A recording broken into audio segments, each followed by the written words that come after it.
औज़ुबिल्लाहिमिनश्शैतानिर्रजीम बिस्मिल्लाहिर्रहमानिर्रहीम। मैं हूँ आपकी होस्ट अरीबा चौधरी और आज हमारा टॉपिक है नॉमेनक्लेचर ऑफ अल्कोहल। इससे पहले लेक्चर में हमने अल्कोहल और इसकी क्लासिफिकेशन पढ़ी थी और अब हम पढ़ें नॉमेनक्लेचर ऑफ अल्कोहल कि अल्कोहल को आप किस तरह उसकी चेन को किस तरह नेम दे सकते हैं। Nomenclature, first of all, what is nomenclature? System giving particular name to a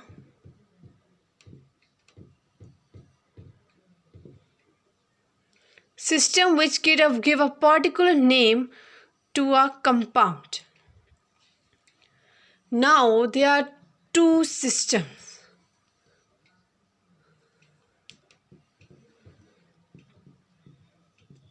Common names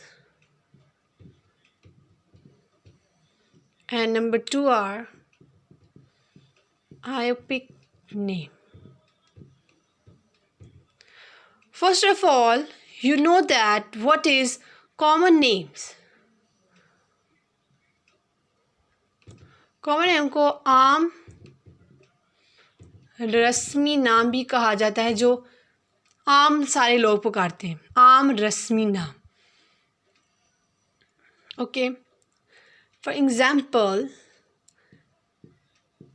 alkyl group plus alcohol, ये एक नेम है जिससे ये एक फॉर्मूला है जिससे आप नेम दे सकते हैं कॉमन नेम्स को। इसको आप नेम दे सकते हैं कॉमन नेम्स। जैसे एग्जांपल है CH3 CH2OH। See that this is alkyl group and this is hydroxyl group or alcohol. Okay, so इसका नाम आप लिख सकते हैं। 2 कार्बोनिल कौन सी अल्केन होती है? इथेन। तो ये जब एक हाइड्रोजन निकला तो इथाइल, इथाइल अल्कोहल। ये जब भी हमने पढ़ा है ये है कॉमन नेम्स। ये क्या है? कॉमन नेम्स, आम रस्मी नाम जिनको कहा जाता है।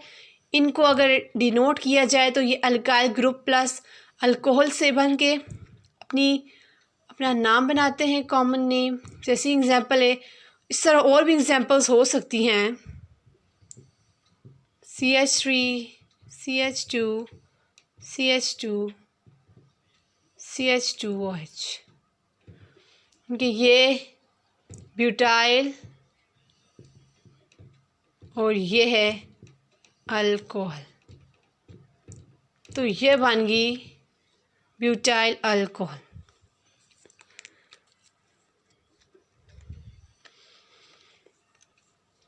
Okay, now we will discuss iopic name.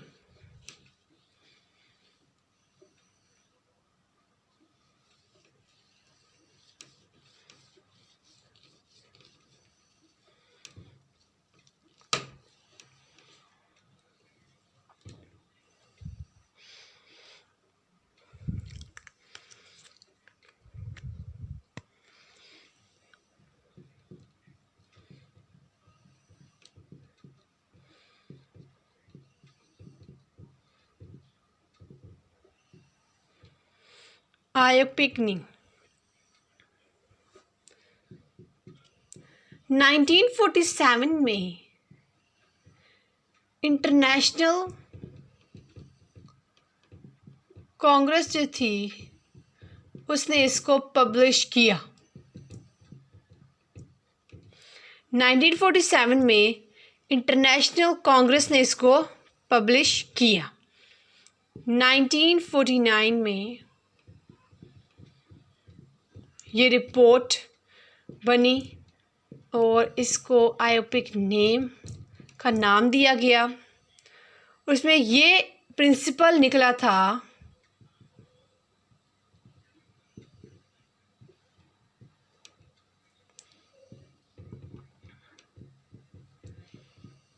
every compound should have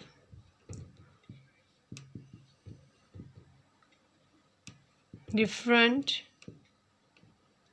names। उसे ये बनाया कि every compound should have different name। Principle ये निकला था every compound should have different names। Now इसके अगर आप फॉर्मूला की बात करें तो इसका फॉर्मूला बनता है branch position plus branch name plus parent name. Branch position, branch name, parent name. Common name तो बहुत सिंपल थे, उसको हमने स्टडी कर लिया, but this is so typical, so we will discuss it in 8 points और 8 rules.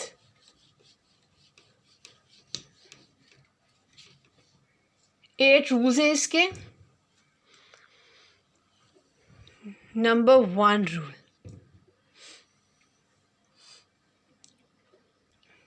select longest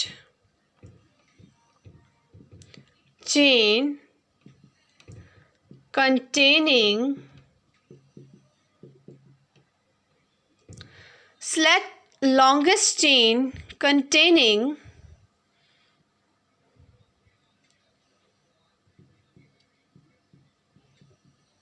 hydroxyl group. सबसे पहले वो चेन सिलेक्ट करनी है जिसके अंदर हाइड्रोक्सिल ग्रुप हो। एग्जाम्पल,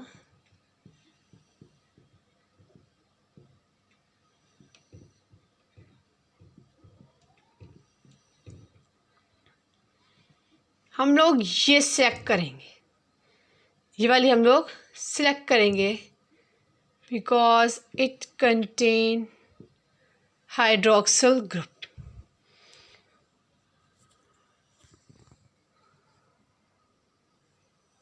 हम कौन सा सिलेक्ट करेंगे? ये वाली के इसके पास हाइड्रोक्सिल ग्रुप है।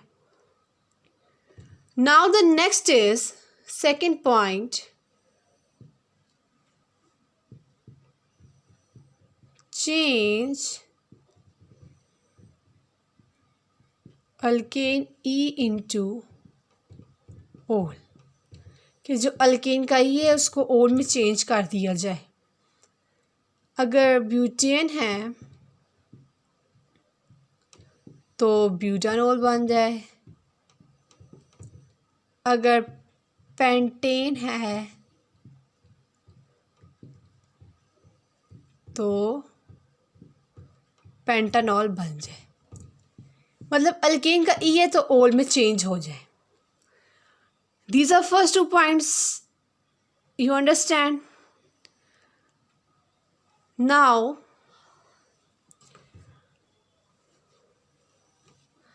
the third point is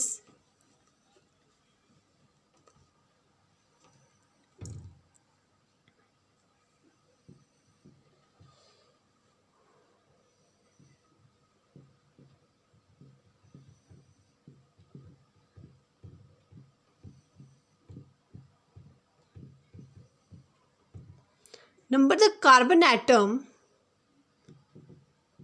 in such way that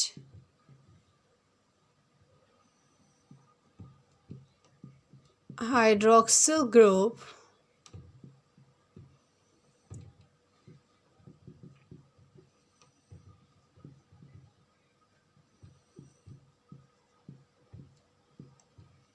least number, मतलब कि हमने नंबरिंग उधर से स्टार्ट करनी है कि number the carbon atom in such a way that hydroxyl group will get least number.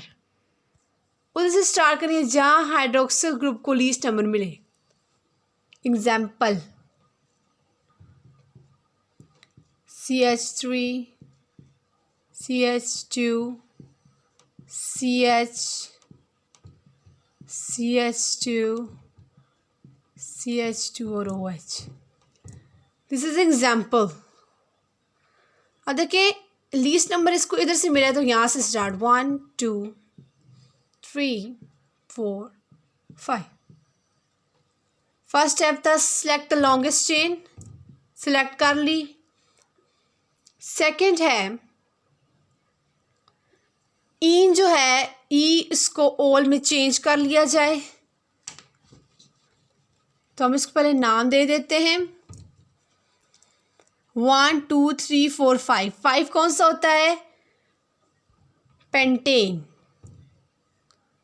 तो पेंटानॉल बन जाएगा। अब देखिए ब्रांच कौन सी है? मिथाइल किस पे? तो 3 मिथाइल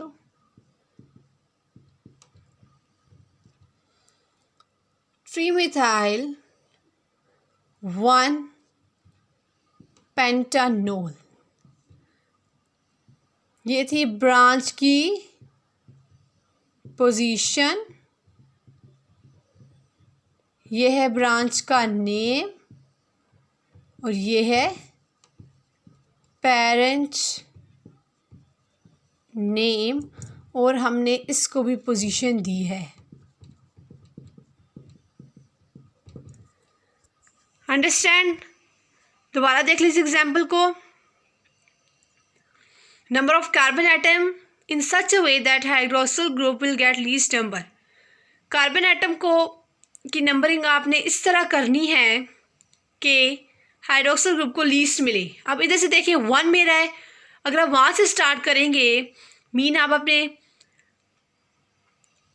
लेफ्ट साइड से स्टार्ट करेंगे तो वहाँ से इसको 1 2 3 4 5th नंबर मेरा, लेकिन अगर राइट से करेंगे तो फर्स्ट मेरा है। हमने रूल में यही पढ़ा है कि इसको लीस्ट नंबर चाहिए। ये हो गया। फिर हमने एग्जाम्पल कोड की जिसकी वजह से आपको समझ आई कि ब्रांच पोजीशन पहले आएगी, ब्रांच का नेम बाद में आएगा और पेरेंट नेम बाद में आएगा। समझ आ गई? नाउ फोर्थ इज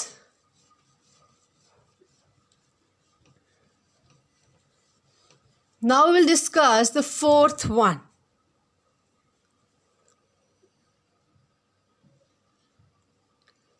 ब्रांच को भी नेम मिल गया, पोजीशन को भी नेम मिल गया, ठीक है।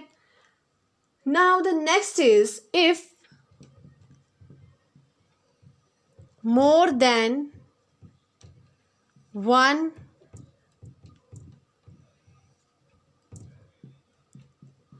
हाइड्रोक्सिल ग्रुप will come, फिर हम क्या करेंगे? then we use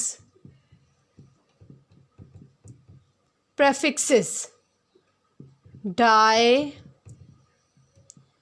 tri, tetra, many, mean tetra, penta, hexa. Okay, if more than one hydroxyl group will come, पहले तो एक ही हाइड्रोक्सिल ग्रुप था, नंबरिंग हमने वहाँ से स्टार्ट की, लेकिन अगर ज़्यादा आ जाए फिर हम क्या करेंगे? फिर हम प्रीफिक्स इस्तेमाल करेंगे डाई, टाई और टेट्रा। एग्जाम्पल में आपको देते हैं। Example, see this example CH CH CH OH OH OH 2, यहाँ भी इसको 2, यहाँ 1 T। अब देखिए 1 2 3 3 हाइड्रोक्सिल ग्रुप अटैच है, तो 3 के लिए टेट्रा ट्राई आपको पता होना चाहिए, डाई 2 के लिए, ट्राई 3 के लिए,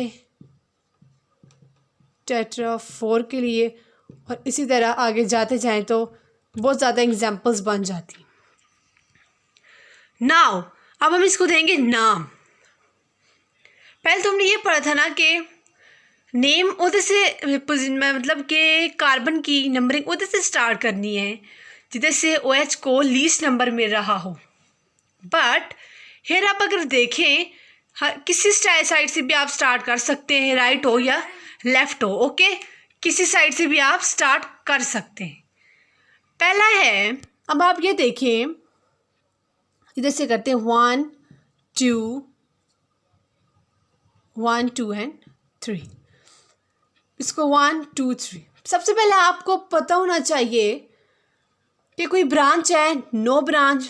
सो सबसे पहले ब्रांच की पोजीशन आपको पता है ना, फिर ब्रांच नेम, और फिर अब आप देखिए 1 2 एंड 3। अब आप लोग पोजीशन लिखिए 1 2 3। याद रखना जो OH होगा उसको भी आपने पोजीशन देनी है। अब ये 1 2 3 होता है, मीथेन होता है 1, इथेन होता है 2, प्रोपेन होता है 3। सो हमें इसे देखिए प्रोपैन ई को कहा था ओल में चेंज कर, लेकिन यहाँ डाई ट्राई का सवाल है तो यहाँ ट्राई ओल आएगा। यहाँ क्या आएगा, ट्राई, नो स्पेस, ट्राई। वैसे अगर ना हो तो ओल डाल देते, लेकिन अब यहाँ डाई ट्राई का सवाल है तो यहाँ हम इस तरह लिखेंगे, ओके। दोबारा पढ़ें इस पॉइंट को। If more than 1 hydroxyl group will come, अगर एक से ज़्यादा हाइड्रोक्सिल ग्रुप आए तो फिर क्या करना होगा, देन फिर हमने प्रीफिक्स इस्तेमाल करना है, जैसे डाई, ट्राई और टेट्रा वगैरह। ये क्लियर होगी।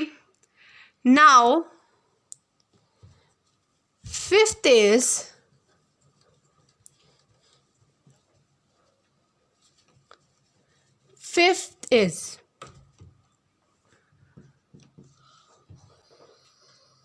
इफ, अब मैं आपको एग्जांपल देती हूँ फिर मैं आपको समझाती हूँ। OH CH CH OH OH COH। अब यहाँ हमारे पास जो सीन है वो प्रायोरिटी ऑर्डर का आ रहा है। हमने ये बात तो की कि OH को पेरेंट नेम देंगे, लेकिन अगर प्रायोरिटी ऑर्डर वाला आ जाए, आपने बेंजीन में पढ़ा था इसके आयोपिक नेम में जब हम दे रहे थे तो 6 से 7 पॉइंट था जहाँ प्रायोरिटी ऑर्डर पड़ा था, और वहाँ कार्बोक्सिलिक ग्रुप, ये जो ग्रुप है ये सबसे पहले था, ये इसका ग्रेटर था। अच्छा, प्रायोरिटी ऑर्डर में आए तो हमने देखा कि ये तो सबसे पहले है, इसको पहले लिखना चाहिए, तो इसकी वजह से ड्यू टू प्रायोरिटी ऑर्डर ये अब पेरेंट नेम नहीं रहा, ये अब सब्स्टिट्यूएंट बन गया है। अब पेरेंट नेम ये नहीं रहा, पेरेंट नेम ये होगा, मीन के ये। अब नंबरिंग आप किधर से स्टार्ट करें, 1 2 3, यहाँ से करेंगे, यहाँ से 1 2 3 होगा, ओके।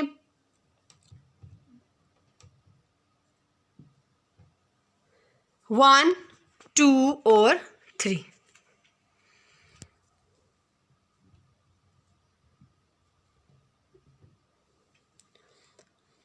अब हम नाम देना स्टार्ट करते हैं। सबसे पहले आप देखें कि OH हमारे पास कितने, 2 3। OH हमारे पास कितने, 2, तो हम इसको लिखेंगे डाई। क्या लिखेंगे, डाई। और किस पोजीशन पे, 2 3, तो लिखेंगे 2 3 डाई हाइड्रोक्सी। अब हाइड्रोक्सी के बाद अब आप देखें कौन सा ग्रुप हम यहाँ अटैच है, कार्बोक्सिलिक है ना, तो आप इसको लिखेंगे 1 2 3 4, 1 2 3, तो ये बनेगा प्रोपानोइक एसिड। याद रखना ये जो है ना 2,3 डाईऑक्सी प्रोपानोइक एसिड। ये जो हमारे पास है, ये मैंने क्यों लिखा, क्योंकि देखिए कार्बोनोइक एसिड होता है ना, तो अगर यहाँ अल्केन को आ जाए तो मीथानोइक बन जाएगा, और इसी तरह ये प्रोपानोइक एसिड हमने यहाँ लिखा। एक और दफ़ा देखिए समझ आ गई। इसको एक और नाम भी देते हैं टर्टैनिक एसिड। क्या कहते हैं? टर्टैरिक एसिड। इसको एक और नाम भी दिया जाता है टर्टैरिक एसिड। क्या कहते हैं? टर्टैरिक एसिड। एक और लास्ट एग्जांपल देखते हैं इसी के बारे में, प्रायोरिटी ऑर्डर के बारे में।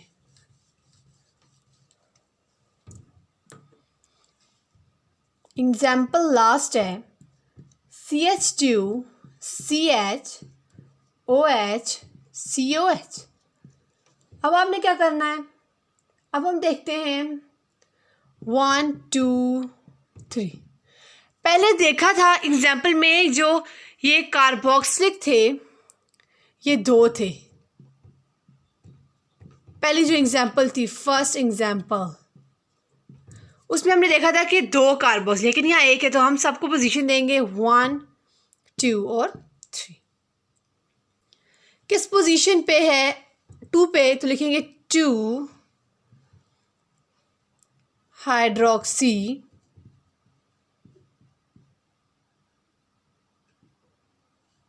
थ्री है तो प्रोपानोइक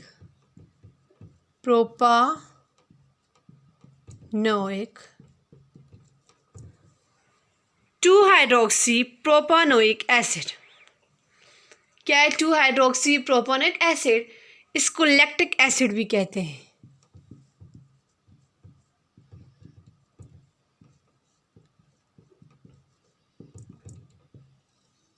क्या कहते हैं? Lactic acid. ये थी हमारे पास, ये नॉर्मल केचर था अल्कोहल का। इसमें हमने सबसे पहले कॉमन नेम्स के बारे में पढ़ा, और फिर आयोपिक नेम, और ये आयोपिक के 5 to 6 रूल्स से जो बोर्ड के पेपर में एज अ MCQs आपके पास पूछे जाएंगे। ये इम्पोर्टेंट MCQs है, सो ये आपने अच्छी तरह पढ़ना है। मुझे उम्मीद है कि आपको लेक्चर अच्छा समझ आया होगा, और इस वीडियो के नीचे लाइक और शेयर ज़रूर कीजिएगा ताकि ज़्यादा से ज़्यादा लोग इस वीडियो को देख सकें। खुदा हाफिज़।